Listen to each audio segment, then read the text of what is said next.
over the next couple of days, we're going to be working on the Parallax tutorial. And that Parallax tutorial is part of tutorial 2, which has 3 to 4 different games in there that we will be working through different tutorials, and then we'll eventually do some add-ons to those as well. First, let's take a look at what the Parallax tutorial is and what that means. Basically, what Parallax means is that you're going to have a side scroller, and you have the ability to loop a room. So it's going to continue on basically forever. So if I were to leave this window open and not do anything, because right now there are no functions tied into this. It's not a playable game yet. It's just a scrolling background, basically, is all that this is within my room. I've created some objects and sprites and backgrounds, and I've loaded all of those in, but there are no mechanics or anything to this game. Eventually, you can see how you can experiment with this, whether it's going to be a side-scrolling shooter, something like Flappy Bird is Parallax style, where it just continuously loops until you do get to an endpoint, or you hit an object that destroys you, whatever the case might be. But for right now, this is going to be our base. And so some things to notice here is that my car is moving on the road, and it looks like the road is going in from right to left. So it looks like my car is moving forward. My vehicle is going behind the trees in front, or it appears to be going behind. And then we're adding some depth here. So you can see these larger trees, they appear to be closer because they're larger. My medium-sized trees look to be a little bit further away, not just because of their size, but they're also passing behind these large trees. The small trees in the back appear to be the furthest away because of the distance, perceived distance from my view and from my screen. They're also passing behind the other 2 layers of trees. And my mountain background appears to be the furthest item away. Not only because all the trees and everything else is layered on top of it, but it's also moving at the slowest speed. So my vehicle and my large trees seem to be moving the most quickly because they are. I programmed it that way. My medium trees are moving slower than the large trees.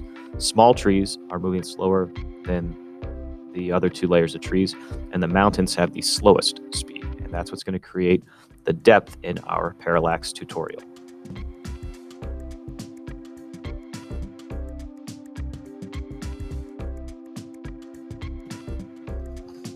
So the first thing is, just like every other game, is we're going to load in our sprites, and they are going to be in our same resources folder.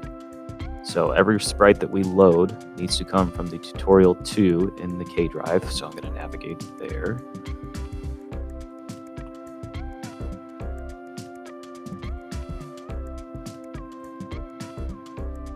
Going to tutorial 2, adding depth, resources.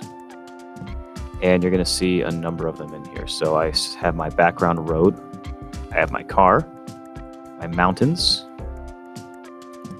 and then I've got tree large, tree middle, and tree small. And with these, I can keep that remove background check, and I really don't have to edit much of anything on this when I do load my sprites in.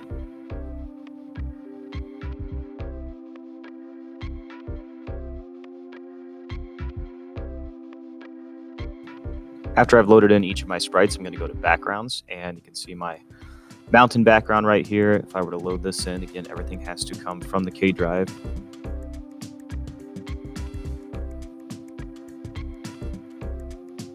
In the appropriate folder. All right, so there's my background mountains. And when I loaded that, you notice I did uncheck remove background. It was actually done by default, but in this case I did uncheck that because I want the sky to load in there, and I don't need to edit the size.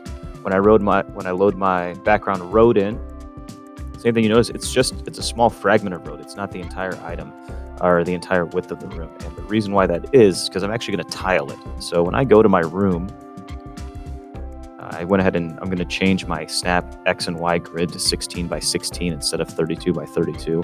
And if it looks a little messy, you can just uncheck that, which will take the grid off. And when I load those backgrounds in, I'm going to be doing 2 of them. The first is my background 0, and that's going to be my mountains. And 2 things here. I'm setting the X and Y coordinates at 0 and 0. And I'm going to set a horizontal speed of -1, right? So it's going to move from right to left at a speed of -1. And of course, I want that visible when the room starts. For my road, I'm going to load in the select background road. I'm going to tile it horizontally. If I don't do that, there I see it's just that segment of road. I need to tile horizontally, and I'm setting my coordinates x-axis of 0 and y at 250. If I were to change this around, you can see the impact that has. So 250 right there, and its horizontal speed is going to be -4. So it's going to move from right to left at a speed of -4, which is significantly faster than that of the mountains.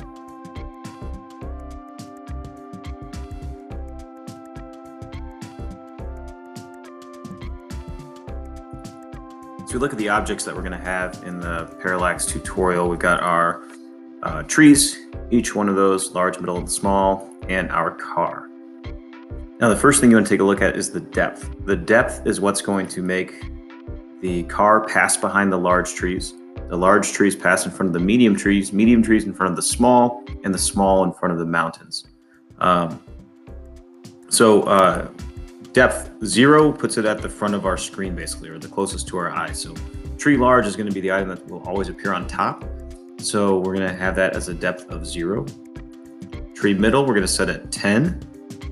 Small, we're going to go to 20 because that's going to pass underneath everything else. And then our car is going to be 5. Notice 5 is right in between the 10 for the middle and the 0 for the tree large. Really, the only other items we're going to be working with here have to do with our create events. Since our tree large is what we perceive to be the closest to us, we're setting that moving at a left direction at 4. Our middle is going to be at 3, and our small will be at 2. Our car has no movement or anything else. The only other event is our outside room. We're going to add a wrap effect, which basically means as soon as any of these trees exit the screen on the left side, it wraps right back around and appears again.